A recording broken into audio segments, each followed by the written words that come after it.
What's good, people? EOD here, coming at you with something a little different this time. Cities is a favorite of mine, the great SimCity supplanter. Lately, and I think this is because of the console release last October, I've been seeing some new faces streaming and shooting Skylines videos, and I found myself frustrated sitting on the audience end of things thinking, you guys have so much to learn. So I've been talking some smack, trying to help some people out at the same time, and I figured I'd just make a video covering some essential mods and DLCs and how to make it all work together in a way that makes sense. Hopefully, newcomers can get a better sense of the game that I know and love, instead of struggling with the pitfalls of vanilla. So let's just jump into it. The first thing I want to cover is the DLCs. Not all of these are essential to the game, and some of them are free or exceptionally low priced, so it's worth it to check them out instead of just playing the base game. Here you can see I've got a few of them, but there are many others available for your perusal on the store page. So the first and most important of these is mass transit. This one gives you a couple of new roads, ferries, and cable cars for scaling mountainous terrain, as well as some hubs for linking public transport modes together. The biggest boon here is the roads, but the ferries are a nice addition to any city that has a waterfront. Cable cars are pretty novel, but they look cool if you can get them implemented somewhere sensible. Next, I'd say After Dark. It adds a day-night cycle to the game, as well as tourism and leisure specializations, as well as a prison element to law enforcement that gives you taxis, and a couple of ways to expand your public transit in other areas. To me, the day-night cycle is so essential and basic, I can't believe they launched the game without it. So that alone makes this a must-have. But the international airport and cargo hubs are also major boons to your transit system. After that, I think natural disasters is probably pretty cool, just not cool enough for me to buy it. Yet. The others are just nice additions here and there, from the music in the game to, new buildings and events that you can start and host. There's also Snowfall, which gives you snow and temperature and the aurora borealis, but you also end up having to maintain the roads, which is to clear them once snow does fall. And if you don't clear them, then traffic won't be able to pass the road, and that becomes a bit tedious after a while. But snow is still kind of cool. So let's talk about a few mods. We take a look here. It says I have 55 mods enabled, but it's actually something more like 53 or 54. I think there are 4 or 5 mods included with the base game. And if you play the game from a sandbox perspective, those base mods are actually really helpful. But it allows you to unlock all of the money, ore, and progression milestones, as well as soil. Yeah, those are the base mods. So those are nice. But when you look at this, it is a bit overwhelming. But just trust me. There's only about 5 or 6 of these that you really want, and that you really need, and we'll just take a look at them. So I'm gonna start in this city that I've been working on for a while. It's got about 60,000 people in it, and this is a custom map called the Aegean Strait, which is just gorgeous. And so I named the city Sparta, because this is Sparta. I mean, not really. There's hardly anything about the city that's Greek. It's just the location. So the first thing we should talk about is the loading screen mod. That's what we're looking at right here. So what the loading screen mod does is it prevents the game from loading textures or assets twice, which really helps with your memory footprint. It also decreases the amount of time that it takes for things to load. And it gives you this nice little display that lets you sort of keep track of what's happening with your mods and your assets. If anything's missing, it's going to show up here in this list as yellow, and I've got a few things that are missing. So it gets into the custom asset loading here. Yeah, there we go. Yeah, and that's not necessarily anything to worry about. It's just these are assets that I wasn't able to locate. And a lot of times these are missing because their names have changed, or because I've explicitly decided not to subscribe to that particular asset. I've already got a palm tree. I didn't want that. That belongs to the football field that I have. And I'm like, what if I want to put a football field in a boreal climate? A palm tree would look really stupid. So I didn't get the palm tree. Anyway, that's loading screen mod. Loading screen mod is very helpful if you need to manage your RAM, and I do. So we take a look at my task manager. You can see that we're nearing the peak of my RAM capacity at 16 gigabytes. This is something that's important to keep an eye on, especially if you have a low RAM capacity or an aging system. My system's about 4 years old, so I need to keep an eye on it. If this gets capped out, and we start using the page file, the processor is going to get heated and the system may shut itself down. So I want to try to avoid that. So I have to keep a close eye on my memory footprint. And another way that you can do this, here we go, it's Mesh Info. Mesh Info is the next mod that I wanted to talk about. What this allows you to do is to take a look at all of the models that exist in your city and judge them based on the amount of triangles that exist inside the model.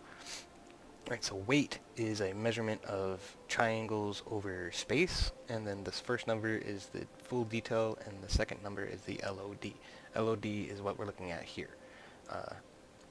So it's when you're far away. It means level of detail. I'm not sure why LOD is used to describe the far away model. Certainly some graphical artist would be able to explain that, but not me. I am but a lowly web developer. In any case, this is your full model. That's your LOD. You can take a look at buildings, props, trees, and vehicles. And really, what I look for in here is for very few red numbers. Right? For instance, at one point I had an H1 that had like 5,000 or 6,000 triangles in here. And when you think about what is the H1, it's a replacement for the Jeep, which is a sim vehicle, so it spawns randomly for different sims all over the city. So I was having that H1 spawn hundreds of times across this map. And it was just eating the system alive. So I had to get rid of it. And that's the sort of decisions this helps you make. Is just, you want to look at your models and make sure you're not wasting a bunch of resources on something that doesn't give you a lot of benefit in the game, essentially. So next, I wanted to take a look at the terrain tool. And this is something that kind of helps you more aesthetically than not. There is this brush thing.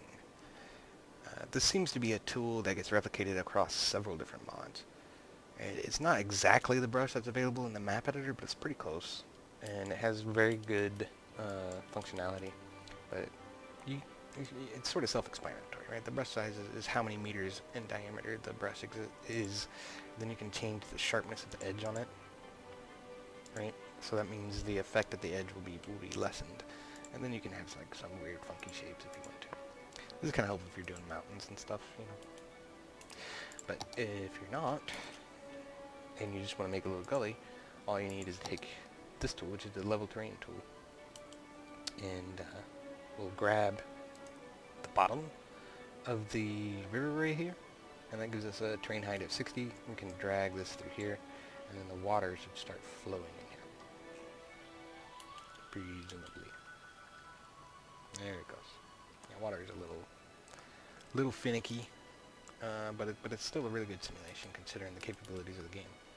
So then the next tool I want to look at is the ramp tool. Smoothing is sort of self-explanatory, just makes things smoother.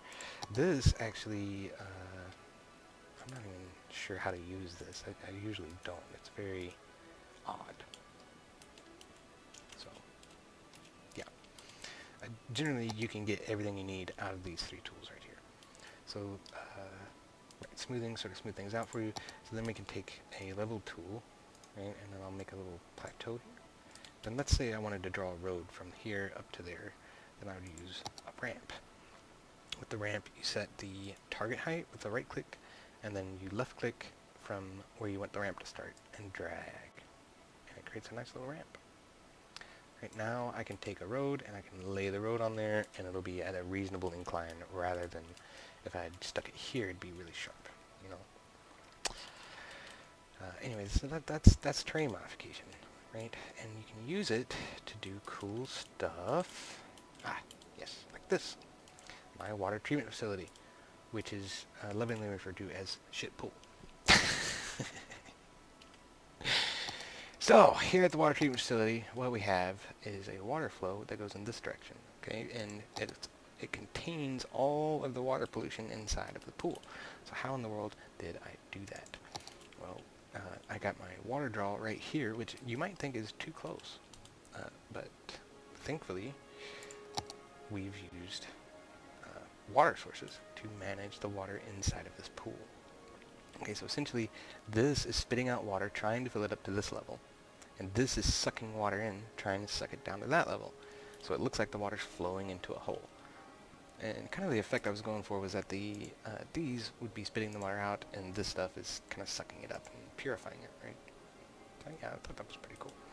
So we can just come over here, and I will demonstrate a little bit more. Excuse me. Set this to, I don't know, 50, 60. Let's make it 100 and 100. There we go. So there's a nice little thing. Let's draw a little ramp from here up to about there. Oh wait, no, that didn't work. There. There we go. So now we can dig into that just a little bit. Kind of decrease our effect. Oops. And then we'll dig into this. Like that. Okay. Right? So the way the water sources work is we set a water capacity, which in the case of the water treatment facility over there, I use something like 0.5. Right? And put it on pause. And you can see that the water level is just way too high right there. So what we want to do is we just want to pull that down until our water level is at least manageable. So we'll probably just put it about like that. Okay? So that means if we look, and we left it like this, it would try to fill up the whole valley. Okay, but I'm not going to leave it like that. We're just going to put that like that. And then down here, we'll set this a little bit lower, to about 0.3, maybe a little bit higher in this particular case. We'll set this to 0.1 here. Right, and I'll drop that here. And what we'll do is we'll lower this water level down to there. Okay, so essentially this is spitting water out, and this is sucking water up now. It's trying to suck the water down to this water level, down into the ground. So if I've done this correctly, this should work. I don't know, we'll find out. Alright, so now the water spawning in, a little bit of water spawning in down there. And filling the water up. There it goes. Now you will see some spill out of here, but it's trying to keep the water level down at the bottom. So as this fills the water level up over the bottom, this should suck the water down and try to maintain the level. And it appears to be what's happening. Right? Because if this had its way, if this water source had its way, the whole valley would be filled up. So yes, I think that is working. Then you can drop in some water treatment facilities, and all of the pollution will get sucked into this little hole. So that's the terrain brush and water sources. It's a great way to manage water sources, especially if you've got like a really complicated river. You can use positive and negative water sources to manage that body of water and make it do what you want it to do. Okay. So next thing I want to talk about is Traffic Manager. So the Traffic Manager President Edition is one of the most essential mods in the entire workshop, and this is it right here. And I wanted to look at this particular intersection because I feel like it's a really good demonstration of what Traffic Manager is capable of when it comes to timed traffic lights, priority signs, and lane changes. This particular intersection uses all of that.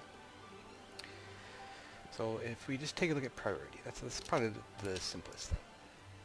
Okay, so that allows us to declare that this road is an important road, and that this road should yield to this road. So when people come in here, they won't jump in front of this traffic. They'll sit and wait for it to pass, and then this road will pass, and yeah, we can see that happening here. Same deal. So they wait for a gap, and then they jump in. It's nice. Adds a great deal of realism, and really helps you manage your traffic flow. It's a very, very awesome little tool right there. So then we'll take a look at our lane changer. Right. So the lane changer basically draws. It's sort of self-explanatory when you look at it, right? It's forcing this lane to choose between these two node points, and it's forcing this lane to choose between those 2 points, so that people can merge during this intersection. Okay, so like here, these people are not allowed to go over there, but they are allowed to go this way. Right? And so essentially the way we manage this is we find a node, we click on it, and now we've got nodes for each of the incoming traffic lanes into this node. Okay, when we select one of those, we get nodes for each of the outgoing traffic lanes for that node, and then it's just a matter of connecting them. Okay, super simple. Now, let's say I want to get rid of that. We just perform the same action again. Click, click, click, click. Right. So that's lane manager. And you can use this at straight points as well. Like for instance here, if I wanted them to stop changing lanes, it's just a matter of forcing them to stay in their lane. Okay. So that can be very helpful in times when lane changes are causing major backups in your freeways.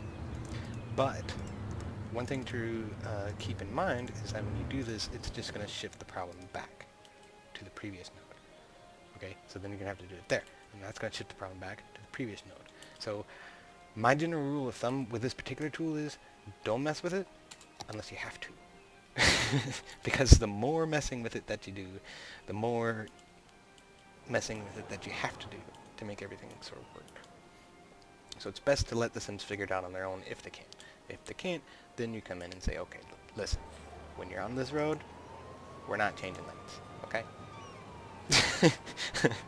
Which I have done at certain points. The cops, of course, don't listen. But, yeah. Right. So, the last thing I want to talk about regarding Traffic Manager is time traffic lights. This isn't all that Traffic Manager can do, but I feel like the rest of this is pretty self-explanatory. Arrows manages arrows, intersections. If you want to manually change traffic lights, you can use this, so on and so forth. But time traffic lights is not very obvious. When you first look at it, it's a little bit confusing and overwhelming, like what in the hell is going on here, okay? So I want you to take a look at this and how this is working. We can see that this particular time traffic light actually involves 1, 2, 3, 4 different intersections, okay, all at the same time.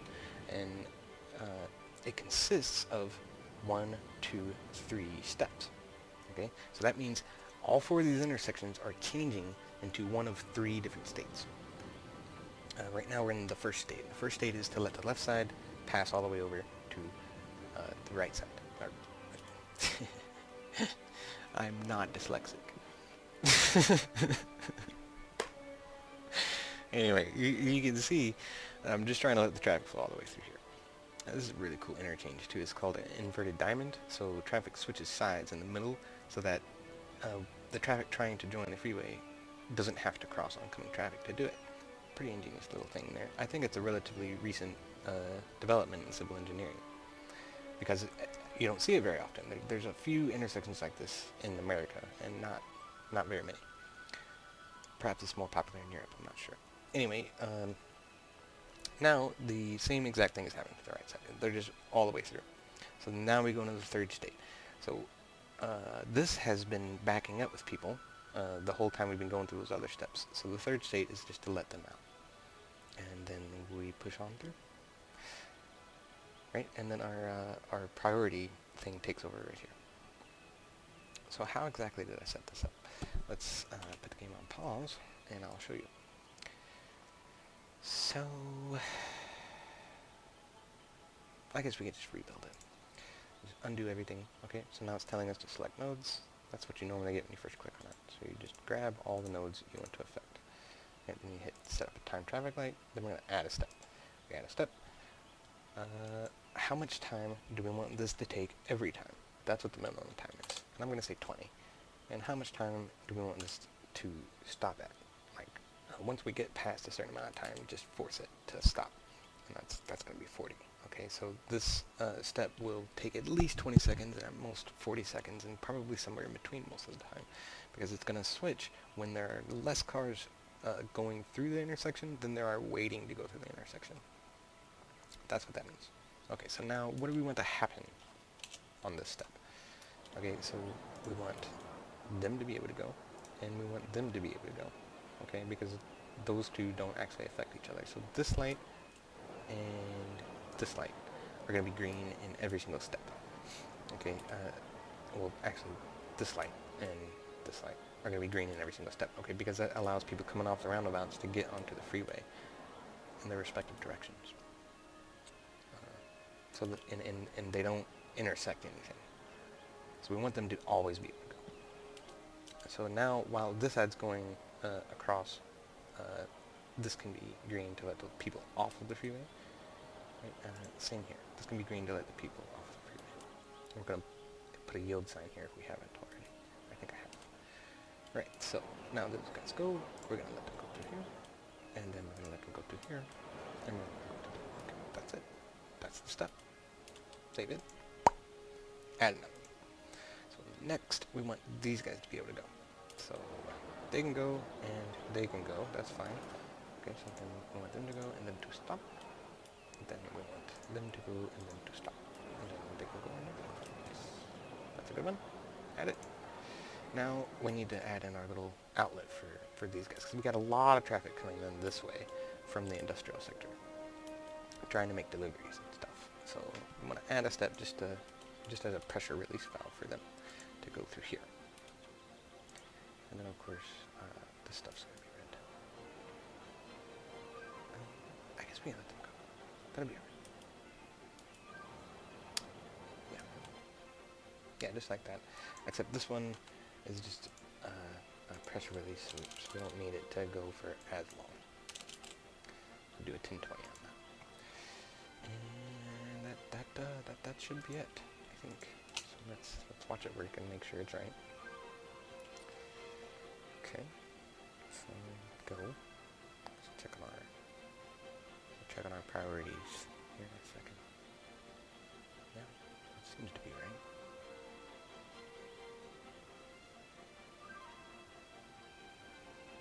Okay, you can see we just hit the minimum and now it's switched. And now those are alright. That seems to be working fine. Okay, let's just count down. And you can see like they can still go. If people want to get on here and like do a U-turn, if they can fit through there, they can still go. Okay, now we switched, and that's our pressure release to clear out this little strip here. Alright. Should be switching. And now this is green to go. There we are. And it looks like all the priorities are all straight already. Let me take a look at it. So yes, incoming has to yield to what's already passing through. That's perfect. And that's how you set up a timed traffic light. Yeah, pretty little overview of Traffic Manager. There's more to it than that, but there's a lot to cover, so I'm going to move on to something else. Next thing is Road Anarchy. So if we take a look at, say, this, right? And I'm going to mix Fine Road Tool with Road Anarchy on this one. But if I wanted to do that, like, why can't I do that? You know, it doesn't seem like that should be impossible, does it? And I would tend to agree with you. So the way you handle that is with Fine Road Tool, right, and Road Anarchy. So we add Road Anarchy, then suddenly that works, right? In fact, I could draw the road on top of itself. Road Anarchy. This is what Road Anarchy allows you to do. It literally just removes the rules against placing a road. So Fine Road Tool allows you to change how the road reacts. So instead of having that stupid curve in it, now I can just draw it straight, like that. And then we end up with these nice glitches. So we have to use move it to kind of make things make a little bit more sense sometimes. There we are. And voila! There's our nice little super sharp angel. So this is Fine Road Tool, Move It, and Road Anarchy. one of the things Find Road Tool allows you to do is determine what type of road you're laying. So let's say I wanted this road to be elevated for some reason. There we go. It's elevated. We can't zone next to elevated, and we get like this border around it. It gets like a little cage on it, which is kind of cool. So let's say I wanted to put a bridge here for no particular reason. Let's see, if we stretch it out further maybe? Nah, it's elevation dependent as to whether or not you actually get a suspension bridge. But if I wanted to force a tunnel, we could do that. Just like that. Right? Move it, some other stuff to try and smooth that out. One of the cool things that you get with the Find Road tool is the straight slope mod. So we take a look at this. This is what straight slope allows, is for a nice, perfectly flat little tunnel all the way through, instead of going up or down while we're inside the ground.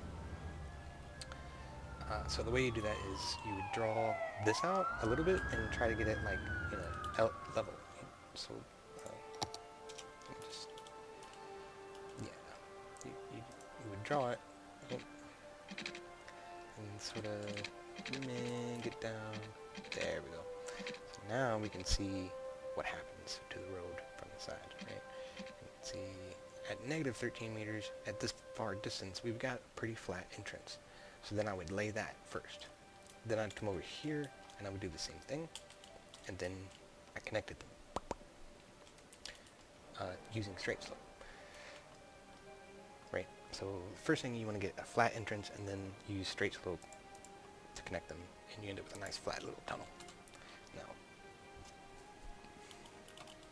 in order to get the rendered tunnel, I use Network Extensions mod, and I use a Network Extensions road. This is a 2-lane road with a painted median. That's a Network Extensions road. As long as you use one of those roads, you'll get a fully rendered tunnel. So Network Extensions gives us the 2-lane painted, median, grass, trees,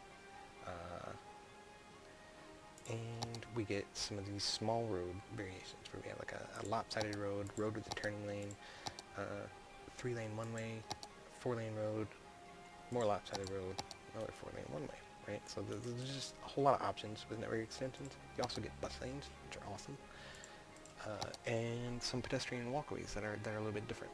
Cars will drive on these, but the speed limits are so low that the cars tend to prefer other routes, if they can find another route.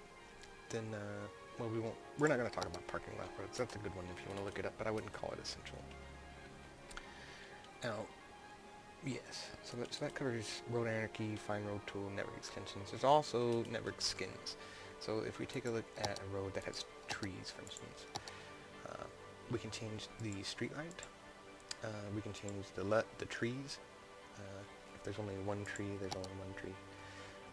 Then we can change our pillars for the bridges if we want to.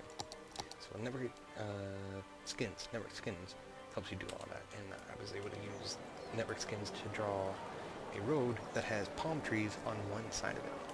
So that was cool. Alright. So next, let's talk about Ploppable RICO. These are all Ploppable RICO buildings.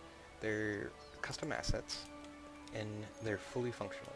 So they operate just as it seems like they should. Whereas usually when you get a custom building from the workshop, it's a unique building, which just operates as a park, essentially, like this. It has visitors. It might give you a little bit of a aesthetic upgrade to your citizens' happiness. Yeah.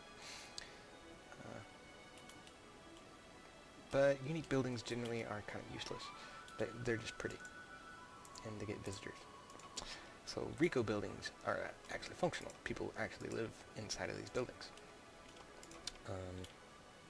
And if we go over here, people actually shop at these buildings. Toys R Us, Best Buy Beyond, Dick's.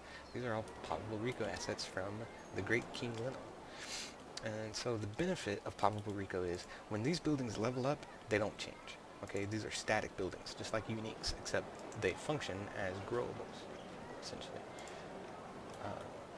This is a growable.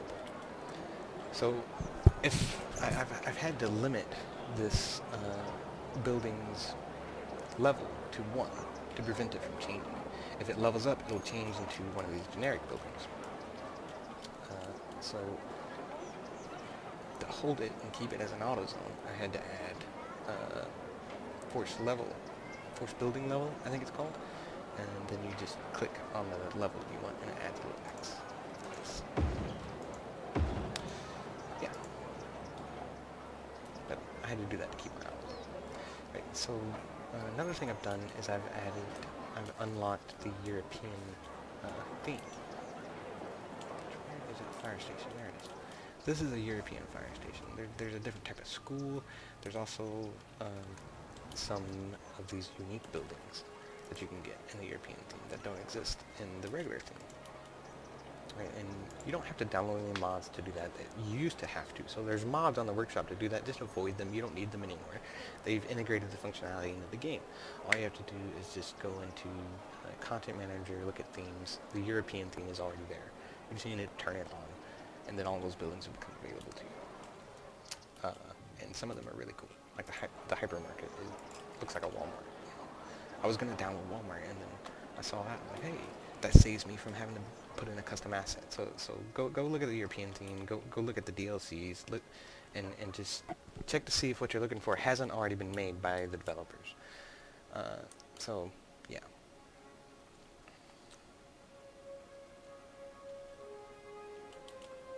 Because that'll save you from having to put custom assets into your game. So I spoke briefly about parking lot roads. That's how I got these parking lots to come in. It's not that complicated. It's really just a big fat road, and you can drop these parking lot parks on it. It all comes together in one mod. It's really helpful. So if you're interested, check that out. It's sort of self-explanatory. I'm not going to bother getting too deep into it. But what I am going to talk about is more beautification. More beautification opens up these other tabs of the landscaping tool to give you all of the assets that are available in the game, including like flowers and benches and bushes and stuff. So I use that to bring in some flowers there. These are King Little's curbs, I think, that I dropped in there. I've also built up some of these backlot areas, which I'm not too terribly proud of, but it sort of looks convincing, I guess. Just something, you know, instead of a flat slab of concrete, there's something going on there, you know. And you grab those props from the workshop. I always try to look at my try counts, make sure I got pretty simple props, because honestly, you're not going to be looking at stuff. Okay, so it's not worth it to waste a whole bunch of resources on it. It's just nice to have. Yeah, Optimus Prime. That's cool. All right. So that's more beautification. Some of the stuff you can also do with more beautification and proper Anarchy is like this. I sort of decorated this house. I didn't decorate any of those yet. I'm going to eventually, but I dropped in like the gardens here and some ivy. And I put those cars there. Put the little backyard area here. Yeah, that's the mayor's stuff. That's where I live. But just a little something. And if you want to get really into it, you know, that's how Strict Toaster and Flux, Trance, and Fresh Popcorn all get all of their great detailing done, is using proper Anarchy and more beautification. Move It and Road Anarchy, Pine Road Tool. I'm pretty sure they would consider all of those essentially. Probably a few more as well. So yeah. One other one that's really nice is you notice that the game has not switched to like night mode, and that is because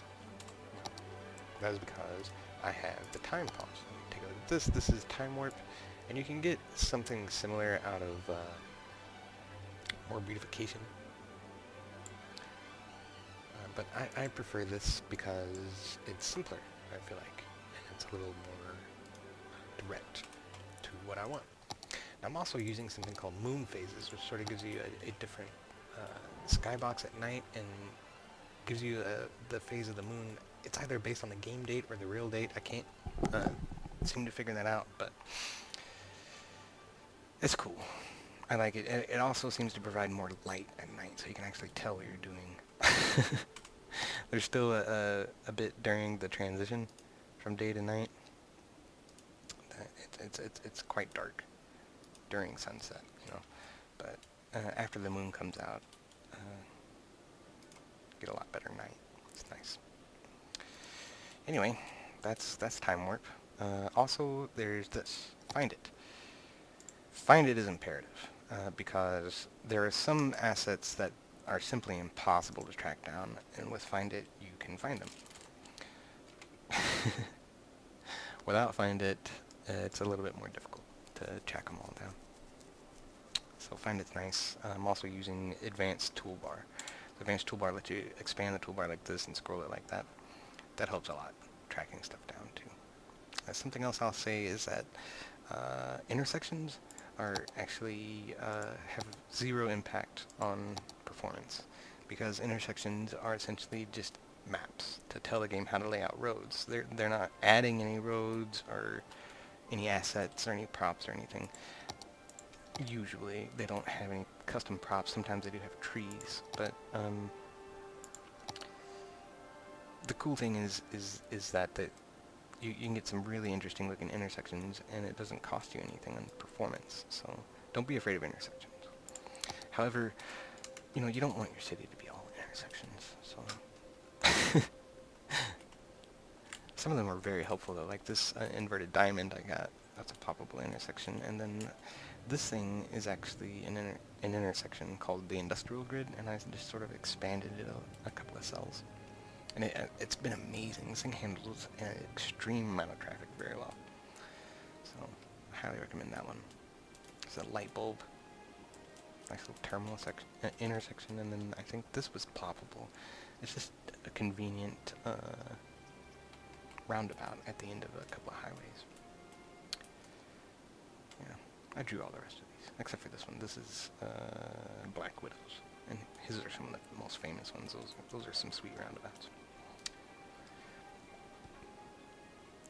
Right, so then I want to briefly cover how I've laid out the city. And I can't say it's perfect, but I feel like it handles an extremely large amount of traffic really well. So the way I've done it is with this concept of arterial roads. And if you look, this is a 6-lane two-way, and it runs all the way up to the middle of the city. So it's like a primary access. Then I've got these 4 lanes on the sides that bridge across the freeway. So the ideal being that if you have to get from here to here, you can use the 4 lanes without having to clog up my inverted diamond here or the roundabouts. I've been trying desperately to pull as much traffic as I can off of those roundabouts, and this is one of the ways I've done it, is by giving people access off the freeway before they have to go to the roundabouts, and then the access roads to get under the freeway without having to use the roundabouts or the inverted diamond. And so the name of the game really is options. You want people to have options to choose different routes to get to the same place. You don't want everyone piling up on the same route, because you end up with problems like this that are just inevitable. Even if you deal with it, okay, it's just gonna come right back on the next cycle. So you gotta feed that traffic off somehow. And I'm struggling to figure out how to make this any better, frankly, but it is what it is. The arterial roads really helps a lot. What would fix this is another outlet off of the freeway, and I just don't have room for it. I've pretty much pigeonholed myself into having one exit here, unfortunately.